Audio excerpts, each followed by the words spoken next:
जय शमशान भैरवी। तो चलिए आपको बताते हैं एक अति ही सरल, सौम्य और मन को हर लेने वाली नाभि दर्शना अप्सरा की साधना के विषय में, जो मनुष्य जीवन के हर एक कार्य को करने में बहुत ही एक अति उत्तम शक्ति है और जिसका वर्ण प्रेमिका, पत्नी, बीवी, मित्र रूप में किया जा सकता है। यानी इसकी जो सिद्धि है वो पुरुष साधक अगर करते हैं तो प्रेमिका रूप में भी कर सकते हैं, पत्नी रूप में भी कर सकते हैं और मित्र रूप में भी कर सकते हैं। और जो स्त्री साधक है वह इसको मित्र रूप में कर सकती हैं, बहन के रूप में कर सकती है। सिद्ध होने के पश्चात ये अपने साधक साधिकाओं के वारे न्यारे कर देती है। साधक जिस भी रूप में इसको सिद्ध करता है उसी रूप में एक बहुत ही बढ़ चढ़ के उसकी मदद करती है। शारीरिक सुख, धन का सुख, प्रेम, प्रतिष्ठा, मान सम्मान, इन सभी की प्राप्ति कराती है। और इस अप्सरा की साधना जो रहती है वह मात्र केवल एक दिन की रहती है। सौम्य साधना होती है, बिना डर भय की साधना रहती है और ज्यादा खास मेहनत नहीं करनी होती है। हर कोई अप्सरा देखिए स्वर्ग की निवासिनी तो होती है, तो उसी के गुण उसमें भी विद्यमान होते हैं। देखने में बहुत ही आकर्षक,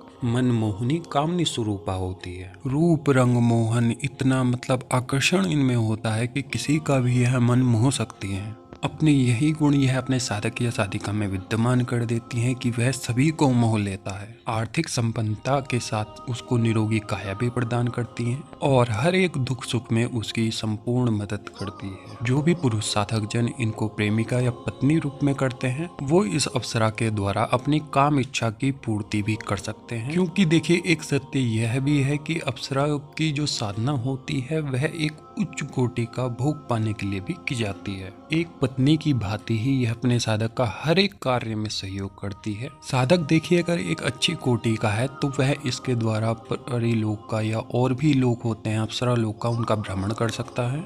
इस अप्सरा के द्वारा बहुत सी दैविक साधनाओं को कर सकता है, बहुत से दैविक ज्ञान को अर्जित कर सकता है। क्योंकि यह भी एक देखिए ज्ञान का भंडार होती है। अनंत काल से इनका जीवन शैली चली आ रही है। अपने साधक को यह किसी भी तरीके से उसको धन की हानि नहीं होने देती, ना ही कमी होने देती है।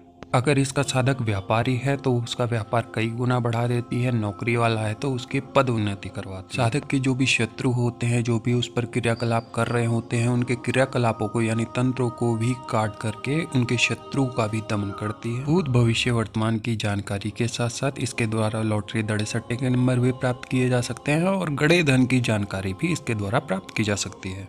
अगर इसका साधक या साधिका देखिए रोगों से मुक्ति पाना चाहता है तो उसको रोग मुक्त काया भी प्रदान करती है। और अगर इसका साधक या साधिका उम्र दराज भी है तो उसको एक ऐसा यौवन प्रदान कर देती है कि उसको देखते ही सभी उस पर सम्मोहित रहें। एक मारण कर्म को छोड़ के सभी कर्म यह अपने साधक के लिए करती है।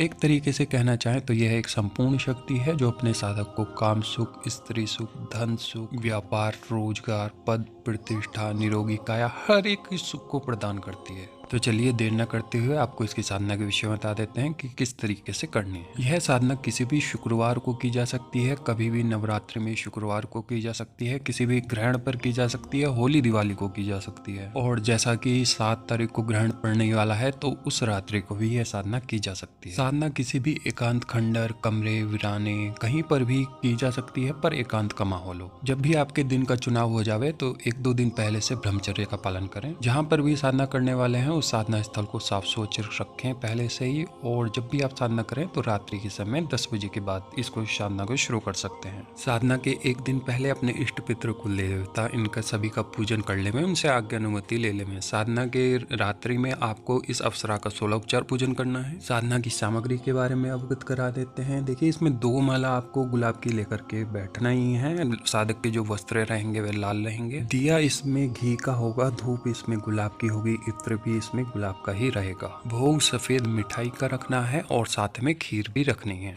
साधक के गले में स्फटिक की माला होनी चाहिए और जो जप रहेगा वह वैजयंती की प्राण प्रतिष्ठित की गई सिद्ध माला से उसको जप करना है। जब पूजन आप कर रहे होंगे तो एक कांसे की थाली में फूल इत्यादि बिछा करके उसके ऊपर एक नाभि दर्शना का प्राण प्रतिष्ठित यंत्र रखना है और एक अप्सरा वशीकरण यंत्र रखना है। दोनों यंत्र प्राण प्रतिष्ठित होने चाहिए, इस बात का विशेषकर ध्यान रखें। तो जब आपका पूजन हो जावे तो आपको साधना का संकल्प लेना है। संकल्प के बाद आपको वैजयंती माला से 51 माला इस साधना का मूल मंत्र का जप करना है। मूल मंत्र के जप से पहले आपको एक माला शिव मंत्र, एक माला गणेश मंत्र, एक माला इंद्र मंत्र, एक माला अपने गुरु मंत्र को जपना है। साधना का जो मूल मंत्र है वह आपको स्क्रीन पर दे दिया गया है, आप अपना नोट कर सकते हैं। साधक को इसका मूल मंत्र जो है वह 51 वाला जप करना है।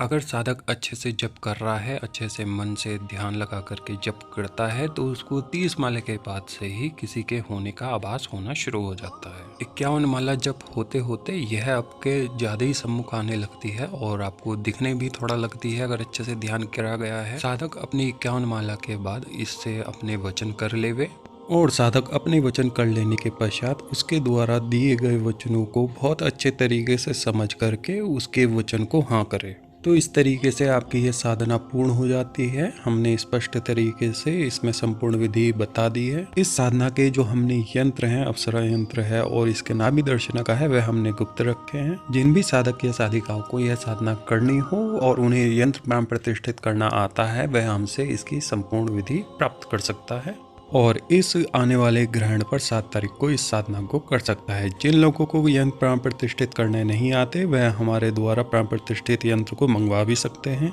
और इस ग्रहण पर अगर कोई भी साधक या साधिका अपने किसी साधना तंत्र इत्यादि पर बैठना चाहता है, तो वह दिए गए संपर्क सूत्र से अपने साधना की जानकारी हमारे द्वारा प्राप्त कर सकता है। तो चलिए आपसे मिलते हैं नेक्स्ट वीडियो में, तब तक के लिए नमस्कार।